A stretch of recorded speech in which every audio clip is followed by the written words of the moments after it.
Working டேஸ்லேயே நம்ம லேட்டாக தான் எழுந்திரிப்போம். இன்றைக்கி நம்ம ஆளுக்கு லீவ் வேறையா சொல்லவா வேணும். ரூம்லேருந்து வெளியே வந்ததே 8:30 போல் தான் வந்தேன். ஸ்ட்ராங்காக எல்லாத்துக்கும் டீயை போட்டு கொடுத்துட்டு சண்டே ஸ்பெஷல் எதுவும் எடுக்க வேணான்னு தான் இருந்தோம். ஏன்னா நாங்களும் ஊருக்கு போகிறோமா அம்மா வீட்டுக்கு. குழந்தனாரும் நைட்டே சொல்லிட்டு போயிட்டாங்க, நான் வேலைக்கு போயிடுவேன், நைட்டு தான் வீட்டுக்கு வருவேன் அப்படின்ட்டு. எடுக்கவே வேணான்னு தான் யோசிச்சுட்டு இருந்தோம். அப்புறம் 11 மணிக்கு மேலே மைண்ட் வந்து சரி எடுத்துருவோம் அப்படின்ட்டு தாத்தா மட்டன் மட்டும் எடுத்துகிட்டு வந்திருந்தாங்க. எடுத்து குழம்பு மட்டும் வச்சுட்டு அவிச்ச முட்டை வச்சு சாப்பிட்டாச்சு.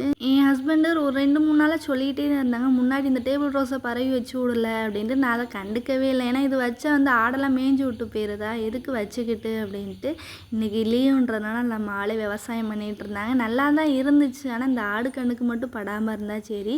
மதியம் கொஞ்ச நேரம் தூங்கலான்னு தான் போனோம். மழை எப்போ பேஞ்சிச்சுனே தெரில. ஈவினிங் வரைக்கும் விடவே இல்லை. சரி ஒரு 6 மணிக்கு மேலே மழை விட்டுரும், ஊருக்கு போயிடலாம் அப்படின்ட்டு தான் நினச்சிட்டு இருந்தோம். பெரிய மழையை பேஞ்சிருந்தா கூட அரை மணி நேரம் 1 மணி நேரத்தில் விட்டுருமா. இது நச நசன்னு பேஞ்ச மாதிரியே தான் இருந்துச்சு. இந்த மழை விடாதுன்னு தெரிஞ்சிச்சு. சரி இன்னொரு நாள் போய்க்கிறோம் அப்படின்ட்டு நைட்டு தோசை ஊற்றி சாப்பிட்டுட்டு நீ தூங்க வேண்டியது தான்.